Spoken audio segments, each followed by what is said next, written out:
အားလုံးပဲမင်္ဂလာပါခင်ဗျာကျွန်တော်တို့ဆိုရီကာရှိုးမှာပြန်လဲကြိုဆိုလိုက်ပါတယ်ကဲလုံးဝသုံးပက်ကက်လေးတွေကျွန်တော်ရှိမှာ400ပေါ်ကနေရမှာ600ဝန်းကျင်ရှိပါမယ်ခင်ဗျာကဲဒါဆိုတော့ကျွန်တော်အတွင်းကလေးလိုက်ရိုက်ပြပေးပါမယ်ကဲဒီကောင်လေးကတော့ Mitsubishi Mini ကတ်လေးဖြစ်မယ်2010 model လေးဖြစ်ပါမယ်ခင်ဗျာ Auto Gear 2 wheel မှန်လေးနဲ့ရရှိပါမယ်ခင်ဗျာ AC power အဆုံးပါပါတယ်ရောင်းချပြီးမဲ့ဈေးနှုန်းလေးက608သိန်းနဲ့ရောင်းချပြီးမဲ့ဖြစ်ပါတယ်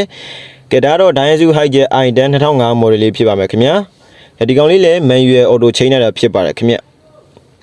AC power အဆုံးပါပါတယ်။ရောင်းချပြီးမဲ့ဈေးနှုန်းလေးက938သိန်းနဲ့ရောင်းချပြီးမှဖြစ်ပါတယ်ခင်ဗျာ။ဒီကောင်လေးကတော့ Suzuki ခွေးဘလူးလေးဖြစ်ပါမယ်ခင်ဗျ။ manual လေးပါ။ကျွန်တော်ရောင်းချပြီးမဲ့ဈေးနှုန်းလေးက938သိန်းနဲ့ရောင်းချပြီးမှဖြစ်ပါတယ်ခင်ဗျ။2006 model လေးပါခင်ဗျာ။ AC power အဆုံးပါပါတယ်။ manual လေးပါခင်ဗျာ။ manual 4 wheel လေးပါ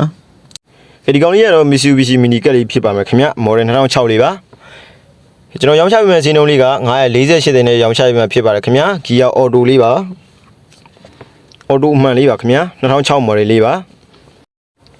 ဒီကားလေးကတော့ Suzuki Auto အမှန်လေးဖြစ်မယ်2004 model လေးဖြစ်ပါမယ်ခင်ဗျာ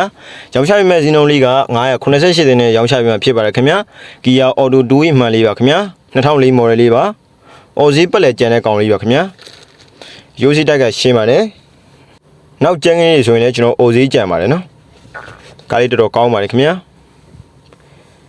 988သိန်းနဲ့ရောင်းချပေးမှဖြစ်ပါတယ်2004 model လေးပါခင်ဗျာဒီကောင်လေးကတော့ Subaru Sanma လေးဖြစ်မယ်ခင်ဗျာ model 2009လေးပါဒါ Gear manual လေးပါခင်ဗျာ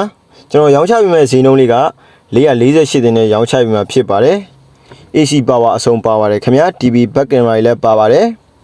ကားလေးတွေကိုစိတ်ဝင်စားလို့လာရောက်ကြည့်ရှုနေတယ်ဆိုရင်တော့အရှိတကုံမင်းရဲ့ကျော်တော် one way လမ်းမှာရှိရက်ကွက်ကိတ်ရောက်မှတ်တိုင်အနီးဆိုကြီးကားရှိုးတို့မှာကြည့်ရှုလို့ရမှာပဲဖြစ်ပါတယ်ခင်ဗျာ